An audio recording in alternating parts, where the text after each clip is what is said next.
For those just joining us on the recording, hello and welcome to the 2025 National Census of Villages First Look Findings, hosted by the Hub for Aging Collaboration at the Rutgers School of Social Work and Village to Village Network.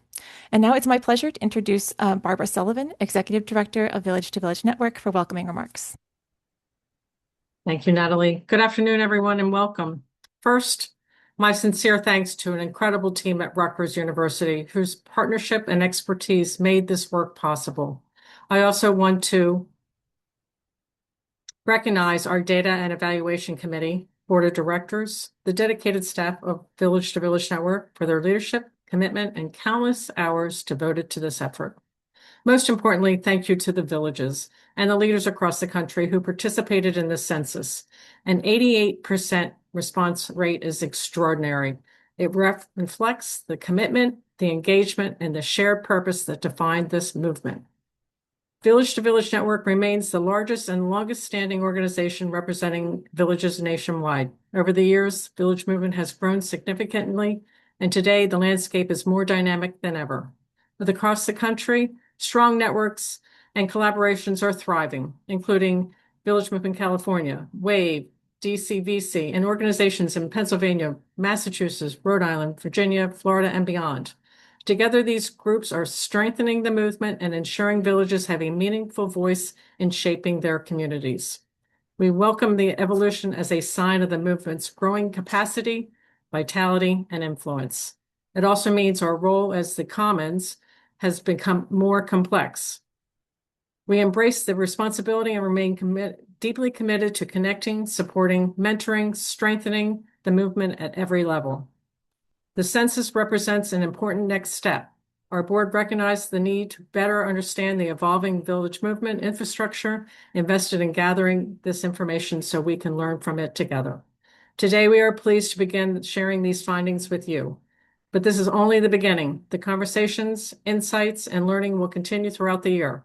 We hope this information strengthens every part of the village movement, from individual villages to state, county, regional, and national networks.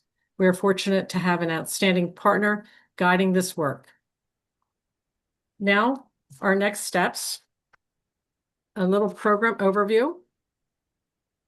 What we're going to do today, well, Rutgers is going to be presenting the findings. Second, we're going to have commentary from members of the V2V Data and Evaluation Committee. We will be breaking out in moderated breakout discussions, and then we'll have closing remarks. And now I would like to turn this over to Emily Greenfield. Thank you all. Thank you so much, Barbara, for that warm welcome. And hello to everyone joining us for today's presentation of First Look Findings from the 2025 National Census of Villages. On behalf of our team at Rutgers, myself, a professor of social work and director of our Hub for Aging Collaboration, Natalie Pope and Uri Amir-Koren, we're so pleased to be with everybody today. I'm going to be presenting the content in three parts. The first two kind of go together. The first are going to give a lot of project background. This work of the census did not come out of nowhere. It's actually part of a long arc of efforts to advance national understanding of the village movement. Talk a little bit about how the census was designed and administered in beautiful partnership with colleagues at Village to Village Network and villages all over the country.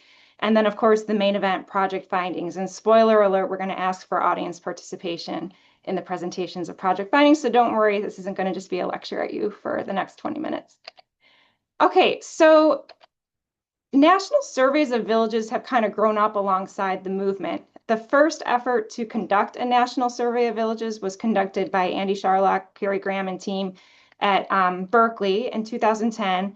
And then shortly thereafter, we did a refresh. It's interesting at each of these time points in terms of the number of villages eligible to participate in a national survey, it doubled. So in 2010, it was 44 villages. In 2012, it was about 80 villages. And in 2016, it was over 150 villages. And now today, in 2025 census, we have just under 300 villages that we identified as eligible for participation. So you can see that this national survey effort is part of the movement over now 15 years.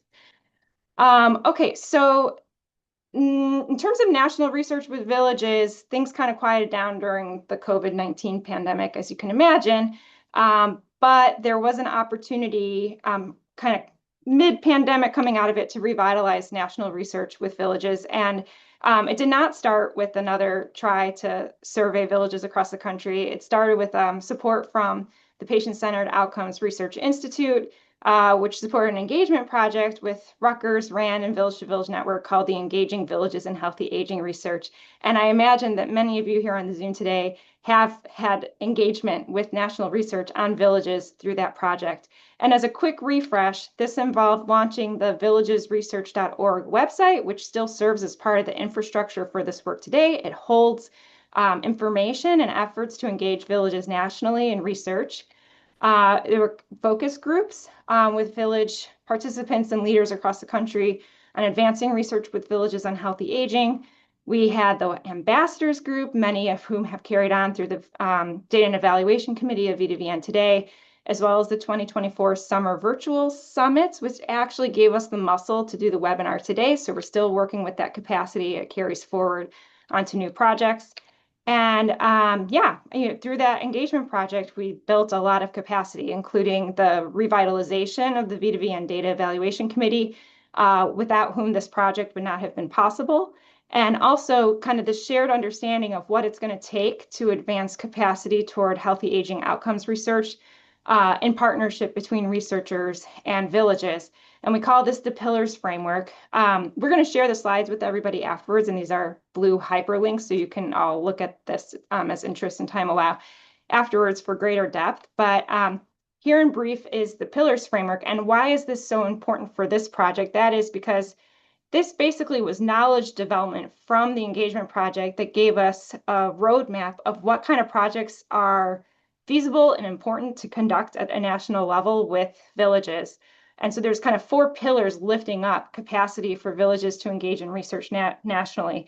And as you can see, like motivation for research is really strong. We have over 225 people who are in this meeting right now who are showing up to learn about the findings from the census. An 88% response rate to requests to participate. Like clearly villages across the country understand and value data and collaborative research.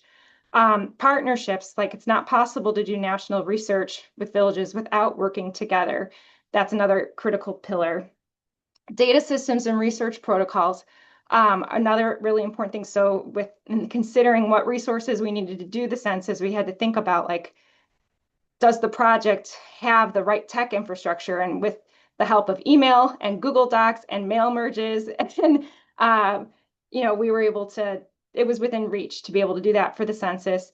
And then this theorizing village interventions and programs is a really important one, and one that we're still working on toward healthy aging outcomes research. The good news is that because of the prior surveys and because of everybody's practice experiences with villages, we had enough theory of what villages do and how they're set up to come up with a sensible questionnaire to capture how villages operate as part of this organizational survey. So that was kind of like this national census hit all the check marks of being within reach of the capacity of the national movement to advance something of high quality and good use, and hence we moved forward. So the 2025 National Census of Villages was a nationwide effort to survey all operational villages in 2025. To be eligible in the survey, the village had to be operational. So villages in development are kind of their own, entity that would require different kinds of questions, different types of engagements. So we limited it to any operational village consistent with past national surveys, I should mention. The village did not have to be a current member of the Village to Village Network, any geography, and ended up in the US. We invited villages outside of the United States to participate, but didn't really get a great response of their completion. So we just limited it to villages in the US. And we did include hub and spoke villages. As Barbara mentioned, we're so thrilled to have a response rate of 88%, which is right in range, or perhaps in some cases even slightly above response rates from prior surveys, which is pretty incredible given survey fatigue and other information overload. So it's really a credit to the movement that many villages who were invited responded. We, in the end, identified 279 eligible villages, meaning they've identified as a village. Their website gave evidence that they are a village and that they're operational. We had 231 villages that responded, representing a total of 245 villages. And that's because some of the villages were hub and spoke. So they had one respondent entity responding on behalf of a network. So the respondents represent 37 states, including Washington, D.C. Okay, so yeah, another tremendous thanks to the members of the VtVN Data and Evaluation Committee who are on this journey, who helped make the decision that we should put our, eggs in the basket of doing another national census at that time when it was a decision after the PCORI funded project concluded, helped with the design of the questionnaire, how to administer it, how to communicate about it. And then in the end, really pushing to call and email village colleagues and encouraging them to complete their responses. So huge thanks to them. Huge thanks to our research team at Rutgers School of Social Work, Natalie and Uri, who just, kind of worked tireless hours right until today's webinar. This is we call it the project that keeps coming back, always something more that had to be done.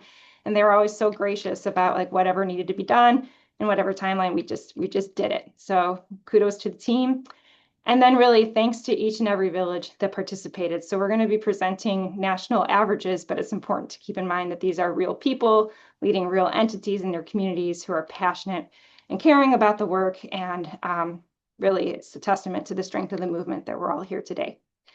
Okay, so the survey asked about villages as organizations, how they're organized, what their setup is, their geography of implementation, their programmatic scope, the people power, the staffing and their leadership, size in terms of budget, volunteers, members, their use of various digital tools, and inter-organizational partnerships. So now I'm going to move on to the findings, the exciting part. What are villages nationally today? And I use this metaphor of the elephant, right?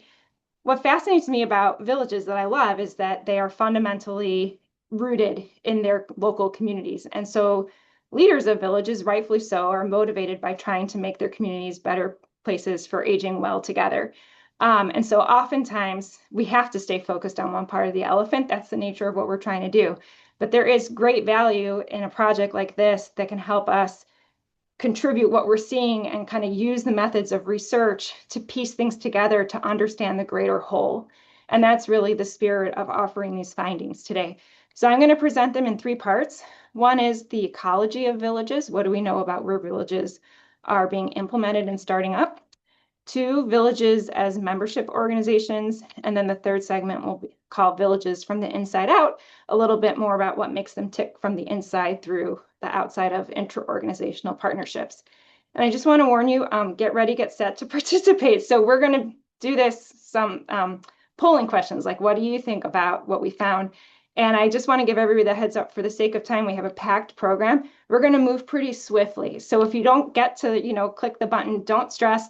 We have a bunch of questions to ask. You'll get the opportunity next time, or you'll see the response and get the information one way or the other. So with that, I'll start with part one on the ecology of villages. So our first question, and we can launch the poll. Natalie, if you're able to do that. Okay, great. What percentage of villages are for-profit organizations? So the response options are about 0%, about 5%, about 10%, or about 15%. So give people a chance to clock their responses.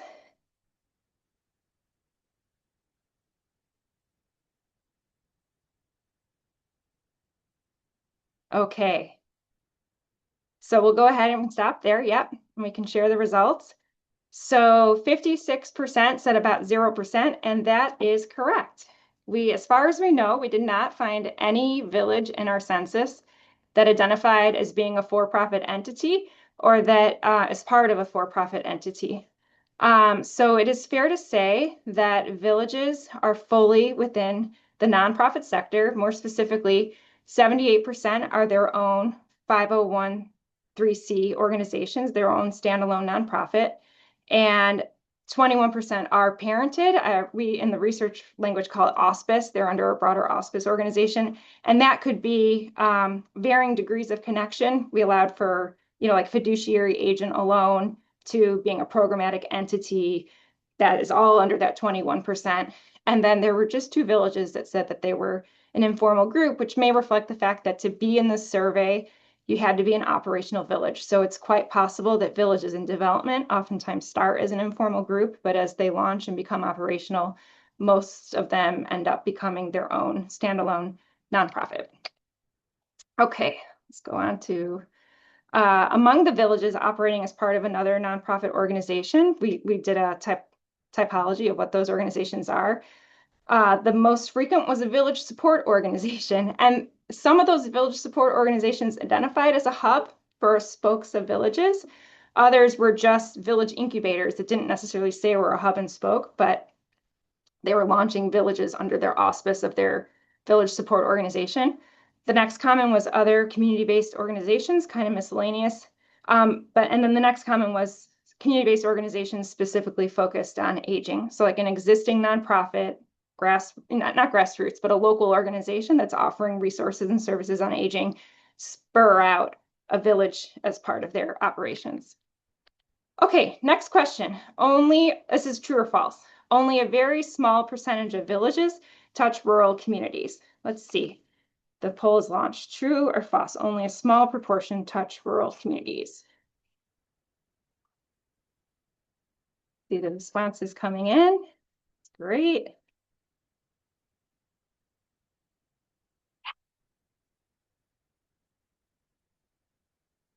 Okay, I think we can go ahead and we get a sense that the more popular response is false, although a fair number of people also said that this is true.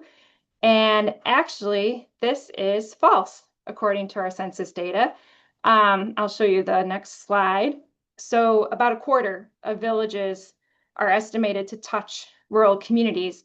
And by rural communities, rural isn't like an all or nothing category. There's some nuance, but any rural includes, villages that said their community is completely rural.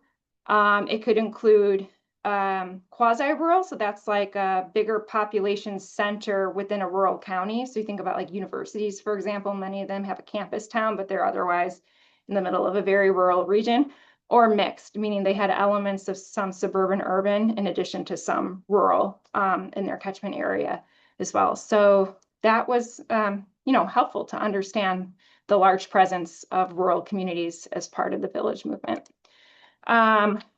Okay, next question. There is at least one village in each U.S. Census region. True or false? We have a village in at least one village in each U.S. Census region. We have the poll up yet?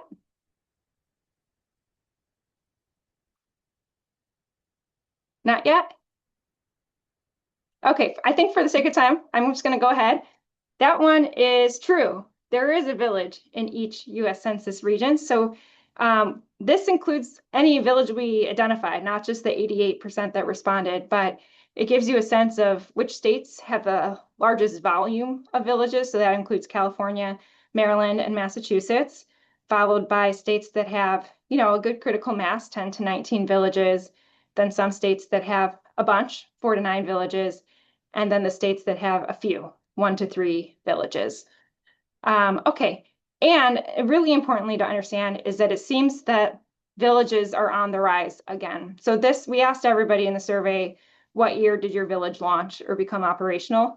And we can see that leading up to pandemic, there was kind of this spike. And then clearly during the pandemic, fewer villages launched, which may become as no surprise. But since coming out of the pandemic and now into 2026, we see more villages gaining in their startup. Okay, so here we're going to recap section one, before we move on to section two, the ecology of villages. So we can say, based on these data, villages are part of the nonprofit sector. They are developed in diverse geographic settings in all regions of the United States.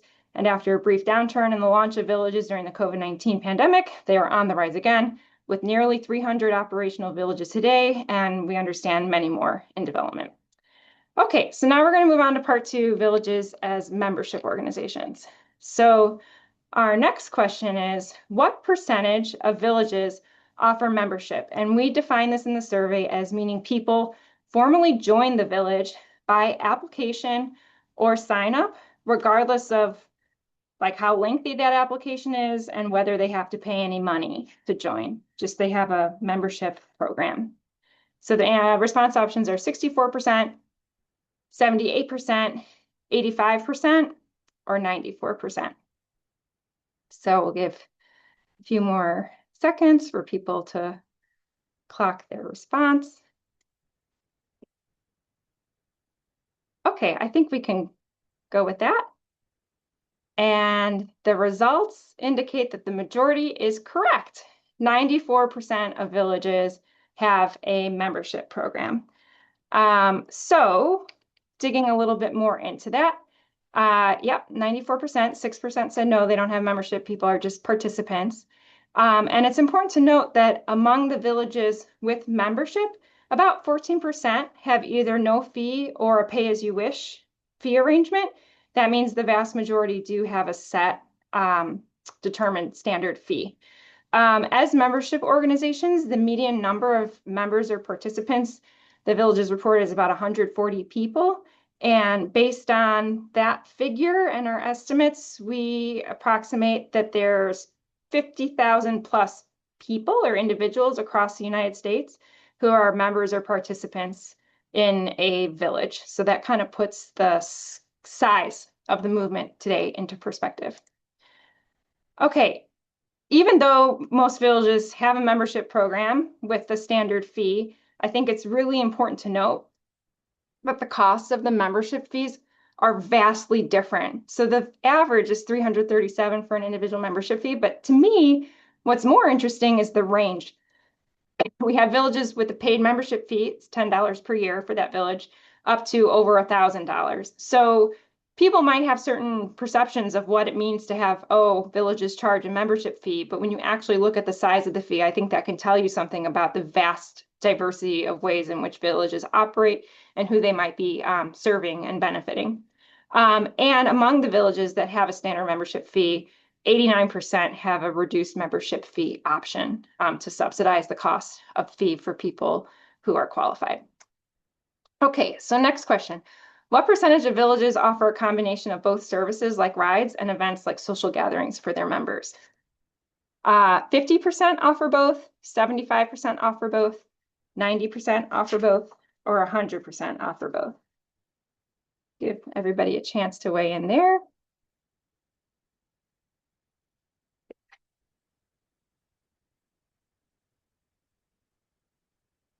Okay, I think we can go ahead. I'm going to move kind of quickly here for the sake of time.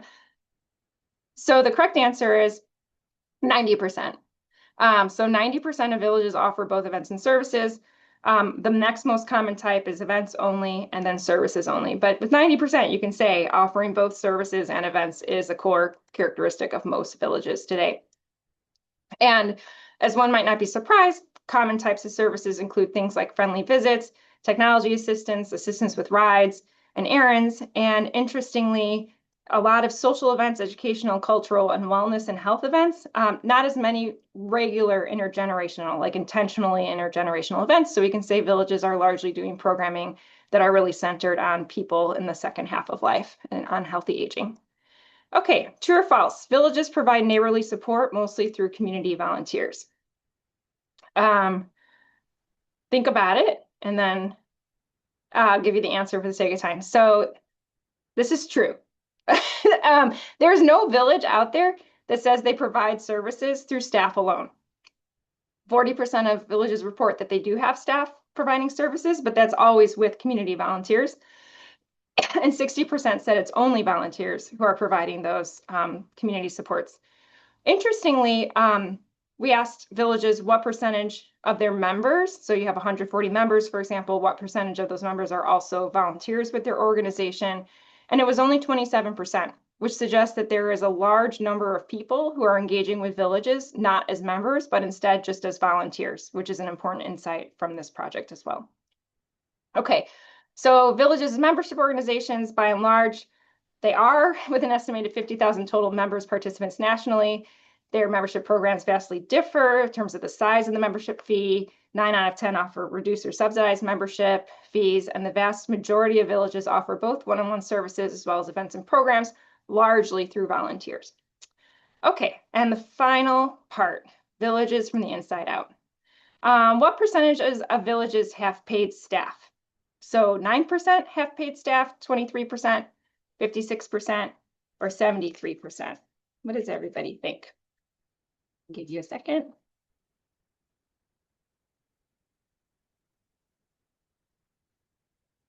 Okay, so we can move on. So this one is actually 73%, which could be a little bit surprising based on people's responses. 73% of villages report having any paid staff. That could be 0.05 an FTE, right? Like it could be anything more than 0 would count as a yes here, but 73% do have someone on receiving payment. And of those with paid staff, the average number of paid staff is 2 people. Now that could be 1 FTE shared by 2 people. It could be 2 FTEs. We're not breaking it down that way. But kind of 2 roles, 2 staff roles are listed as part of the village with a range of 0 to 8. Okay, true or false, most village board leaders are also village members. Does everybody think? Yeah, we can keep moving on this one. You're mostly getting it right, which is great. It's true. Most village board leaders are also village members nationally. So looking at the statistics here, 50% of villages report having governance boards that are 100% members of the village. And 74% is the average percentage of board participants who are also members. So it does seem to be member predominant on the leadership structures for villages nationally. Okay, true or false? Most villages use a village operations platform like Helpful Village or Run My Village Club Express to do their work. Okay, we can share that one. 91% is getting it. Yep, this is true. Even more so true today than before. So it's looked like equally split between Club Express and Helpful Village. 24% are using neither of these platforms, but presumably some other platform to run their operations. And we can see on the right-hand side of the slide that most villages use a wide variety of other digital platforms and tech tools to conduct their business today. Okay, next one. What is the most typical annual budget size for villages nationally? Less than 50,000, 50 to 99,000, 100 to 149, or 150 plus? Let's give people a second there. Looks like there's more of a split on what people feel. Okay, so let's end the poll. We can show that. This is actually going to be surprising to many. It's the first answer, less than 50,000. Most villages report having an annual budget less than 50,000. In fact, 62 is the modal response. 62 villages in the sample said they have budgets under $20,000. But it's amazing to think about the range here. There are 13 villages out there that have budgets of 500,000 or more. So it's kind of like membership fees. There's just like a really big range on this particular dimension of village functioning. And you can see that 2/3 of villages reported that they're grant active, meaning they applied for a grant in the past year. Okay, we're getting to the end. Hang in there. What percentage of villages report partnering with at least one other community organization? We have 20%, 49%, 72%, or 95%. Okay, we can go ahead and end the poll and share the results. So you're correct. Yep, 95% of villages report at least one community partnership, with the average number of partners being 6 partners per village. And you can see that over half have partnerships with other aging-focused organizations in their communities, like senior centers and area agencies on aging. Our age-friendly research team loves to see 44% of villages are partnering with an age-friendly initiative, and the healthcare system too, and licensed facilities. All very important to see. Okay, so villages from the inside out recap. Although most villages operate with relatively small budgets, they have core organizational functions similar to many other community-based organizations, including hiring and managing staff, developing and sustaining a board, budgeting and fiscal reporting, operating digital softwares, and engaging in community partnerships. So I'm just gonna conclude with this one final metaphor and hand it over to my colleagues to make further sense, and to you all in the breakout rooms, like, what does this all mean? What are the key take points? But our team thinks, the metaphor of a flower garden can be helpful. So there is kind of this lore out in the village movement, like you've seen one village, you've seen one village. And it's kind of this picture of a bunch of flowers and different plants. Like, yeah, they're all plants, but they all look pretty different from each other. Like, is this kale and this is, lilacs or something, right? Like they're really different in their shape and size and form. So that's kind of what we get a sense many people believe the village movement to be. We definitely know the village movement is not this. This would be more the franchise model where there's like, uh, a box of like, this is what a village looks like. And now you, just like McDonald's, right? Like you implement it, you go to anywhere, any place, it's the same thing. That would be that kind of model. And we know that's not the case. We think our findings kind of suggest that this visual in the center is a good metaphor for kind of where villages are at nationally as the movement has grown and matured over the past 10 years in particular, where there is a common shape and form of what these things are, although their size and their color might look qualitatively different from each other. But it's kind of like you can still understand that as a set of flowers that look different from each other but belong together and share a lot of important similarities. And we can have a schema for that kind of bouquet in that way.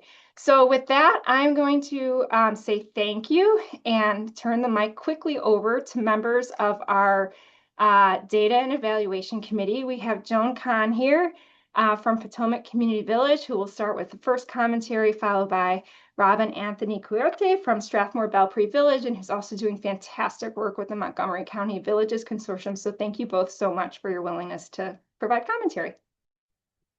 Great, thank you very much. This is really very exciting for me.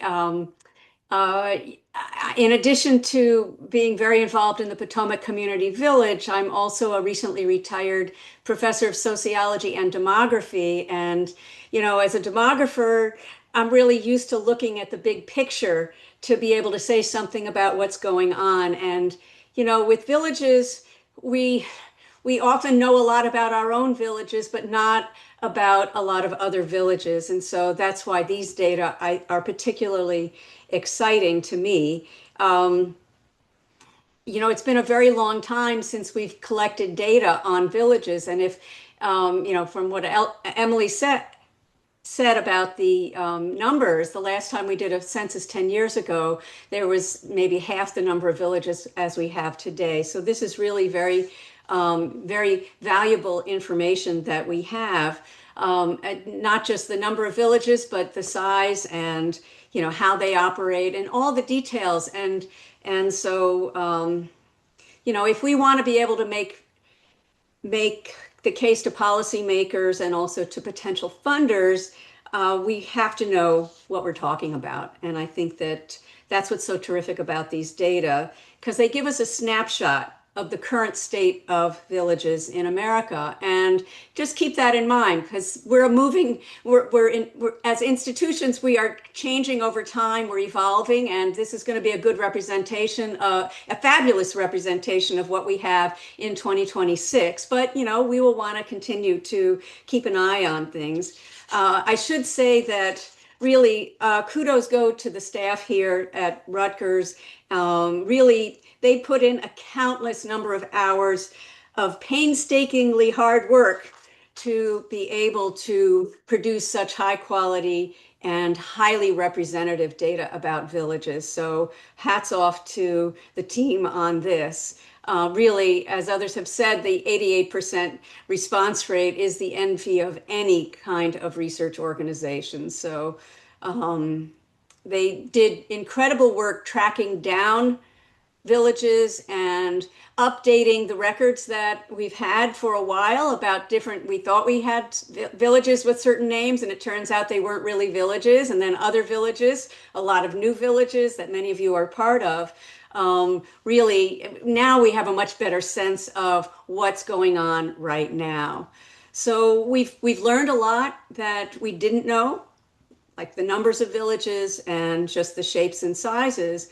And I think that expression that's already been mentioned, that once you've seen a village, you've seen a village, it's still accurate. Villages do reflect the unique choices and resources, capabilities of the people who form them, so they're going to vary from place to place. But these census data are already showing a large number of commonalities across villages that we couldn't have assumed before, or at least we should not have assumed it before.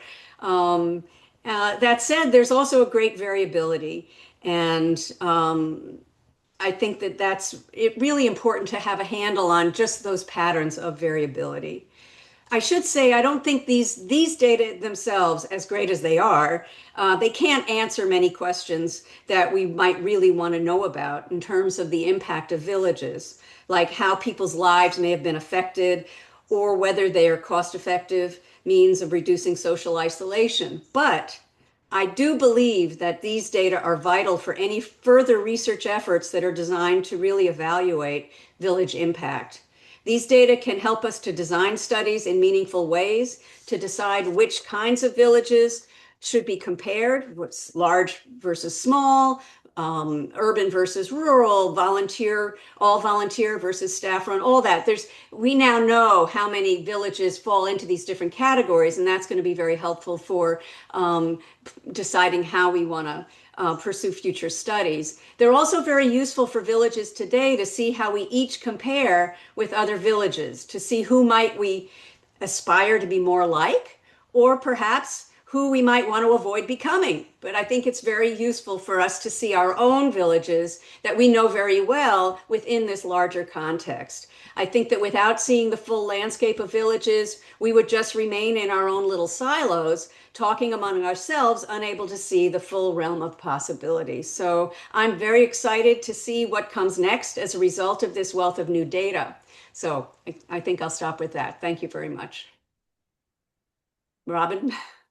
Thanks so much, Joan, and thanks Village to Village Network and Rutgers, all the wonderful work you've been doing. It is tremendously exciting, and I was excited to share remarks along with Joan. Joan mentioned she's a demographer. My background is public health, social behavioral sciences, and I think about the importance of understanding the landscape as we've talked about, and also what's that meaning for us, as individual villages.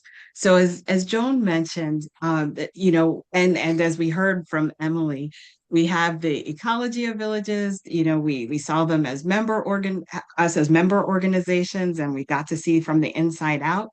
And it does give us a chance to think about, where do we fit into this big landscape?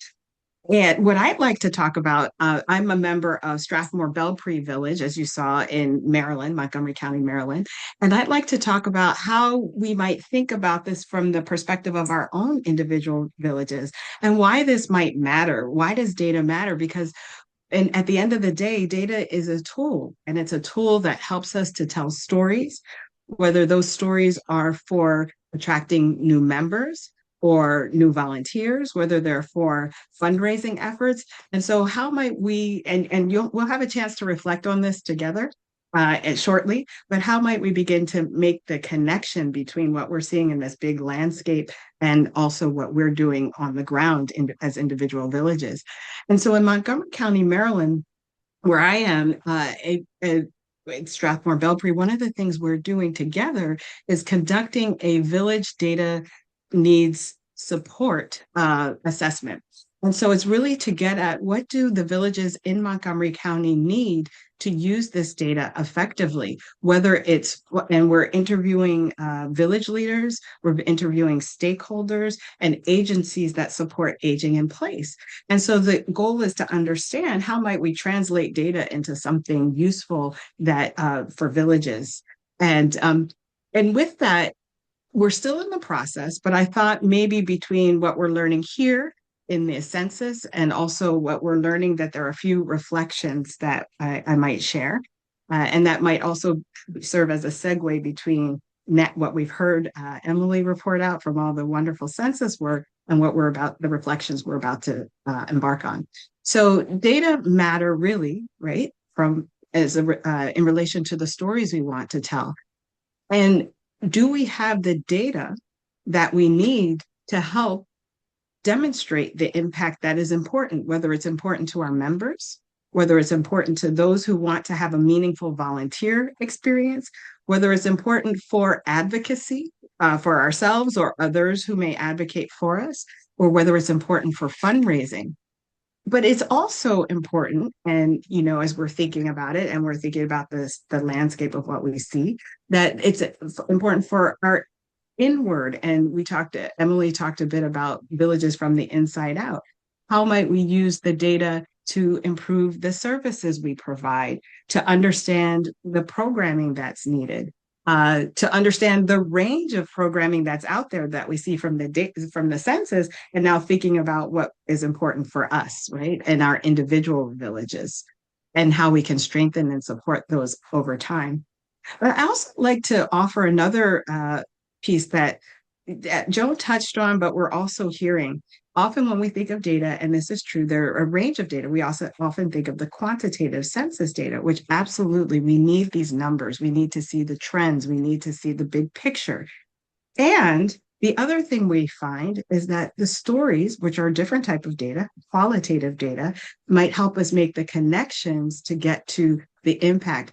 How are we going from the way we're structured, our operations, the programs we offer? How are we getting to the outcomes of interest, and what are the outcomes of interest? So I want to encourage you, as you think about the census data and this broad landscape, and also as you think about the stories that you hear, how are we getting from the quantitative, how are we combining quantitative data and understanding the landscape, understanding ourselves in the landscape, and then also thinking about how we get to those outcomes of increasing connection, belonging, reducing isolation, helping people have a sense of purpose. We heard some really interesting stories during the needs assessment that also helped us to start to think about it. For example, ways that volunteers, people who started out as volunteers, then connected to become friends, which then increased the sense of connection and reduced the social isolation. So, and maybe what I'd like to leave you with, what excites me most, right, are the conversations that will follow. I think, data is important, and for so many different reasons, whether it's from a research perspective, whether it's from improving our programming and our services, whether it's for advocating or fundraising. So really just think about this in the broad sense, as well as how it's relevant to you. And then the biggest opportunity is in the translation, right? How do we now use what we've learned to really help ourselves and our villages to have an impact and make it meaningful? So I'll leave you there. I think we have a lot of time. We need time to talk.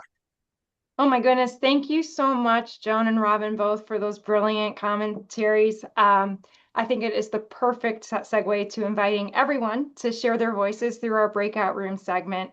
But really, from my heart, I really appreciate your thoughtfulness in helping us to bridge into our next segment and giving all of us a lot to think about together for much more time ahead. Okay, so with that, we're going to go ahead and go into our moderated breakout rooms. Thank you to members of the Data and Evaluation Committee, as well as the Communications Committee and VtVN board members for moderating these breakout rooms. As a heads up, we'll have a facilitator and also note taker. So we have a system for just taking notes to record what your thoughts all are in response to some carefully crafted questions to facilitate the discussion. The rooms will be created randomly, so you'll just be put into a room. There's no need to navigate into one room or the other. If your assigned moderator isn't there right away, just wait a minute. It means something happened with the Zoom, and they'll be there shortly. So we're going to have our discussion rooms until the top of the hour, and then don't leave afterwards. We're going to come back and hear some closing commentary and reflections from Bill Kincaid, VtVN board president, to close us out for the program today. So with that, I'll ask our Zoom technologist to go ahead and do the breakout rooms. Thank you. Okay, Bill, you're all set. Am I all set? All right. So you've just returned from the first opportunity to react to this census data. And we hope that this dialogue will continue over the next several months. There will be a webinar next month to go over some of this information. First slide. So what we're trying to do basically is build a stronger system and a better story for the village movement. If you're not currently a member of the Village to Village network, consider joining. You will find a community of experienced, knowledgeable, and dedicated partners. And before I go into the next steps that we're taking here at the network, I'd like to briefly review a history of the network and our current activities. Next slide. The movement has evolved dramatically over the last 25 years. Emily showed some slides about the studies that have been done, but here's the kind of architecture of the construction of the movement. The Beacon Hill Village started in the year 2000. They were quickly overwhelmed with requests to start up villages, and a group called Capital Impact Partners was invented to help take up some of that load. They were actually sponsored by the Archstone Foundation's Creating Age-Friendly Communities, and they existed for about 4 or 5 years. And out of that group sprang the Village to Village Network. So we've been around now for about 10 years. The movement has changed a lot in the last 10 years. We're much bigger. There's much more, much newer energy in the system at the local, state, and regional level. And so what we're trying to do at the national level is kind of figure out where we fit into this energetic environment so we can lead the village movement into the next decade. Next slide. Back in 2022, we did an extensive strategic plan involving a lot of our partners and a lot of villages. And this is the mission statement from that trial, that strategic plan. So our basic mission is to support and advocate for the village movement and empower older adults to age in community. So basically, our job is trying to make sure that you have the resources to do your job. The next slide. And our values are basically the same as many villages: community, engagement, partnership. These are the hallmarks of the network. We perform these at a national level and try to provide a commons to share information and help the communications at a national level. Next slide. So when we were first launched, our basic mission was operational support, mentoring, and also helping villages manage their own villages. We've added 2 new, I think, very essential features: advocacy and research. The advocacy, I think, is really key if we're going to raise awareness of what the village movement is and make sure that our voices are heard. The research has extended from the PCORI project and also into this census, and we hope to be able to continue that into the future as well. But these three pieces, the operational piece, the advocacy piece, and the research piece, we think are key elements in developing this national networking process, which we think is important to the village movement. Next slide. So why collect this information and embark on this data journey? After the PCORI project, the board realized that we needed much more detailed information about our villages. How could we serve the movement without better understanding its structure, its relationships, and its need? So we entered on this data collection process, again, to support and also for understanding. We want to better understand the nature of the villages we serve so we can serve them better. And we also entered into it to increase the understanding. We want villages to understand where they fit into the broader village movement and also where they fit into this age-friendly ecosystem that is also burgeoning in the United States. Next slide. So one of the reasons that we want to have this information is so we can help villages tell the story of what the village movement is. Information is going to be key as we move forward and develop the ideas and the concept of a village. We live in a data-driven world, and we need to make better use of the data systems that we have so that we can tell our story. This census is really a snapshot of the current village system, but combined with the data that each village collects in its own CRM, whether it's Help the Village or Run My Village or some other variant, can tell a very powerful story of what villages do and how we operate. and the key elements of what what the village movement is. So we can use that story to attract new members, new resources, and new partners. Next slide. Much of this, I think, has actually been covered by Emily and our speakers, so I don't think I'll talk about this. The bottom line here, I think, is that the village model is robust and it's growing, and that's the important news. Next slide. So we are living in the midst of an unprecedented change in the demographics of our society. The aging of America is a public health problem. The demographic shift is going to present a gathering storm, and it's going to change the society in which we live. More people, as they move past the age of 65 and live longer, will face new challenges. Our society is going to face challenges in healthcare, in housing, in economics, in social support, and the social determinants of health are going to become much more important in the next decade. These are issues that villages face every day.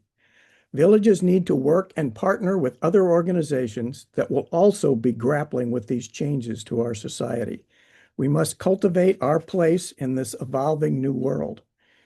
Creating hyperlocal, tightly knit communities of caring with a strong policy voice who partner with other local organizations to form a nexus of support for our communities can help to lessen the impact of the demographic changes. It will take a village to make that happen. We need to establish a firm relationship with the other systems that will also be adapting to these changes. Many are much better funded than we are, and those partnerships need to develop.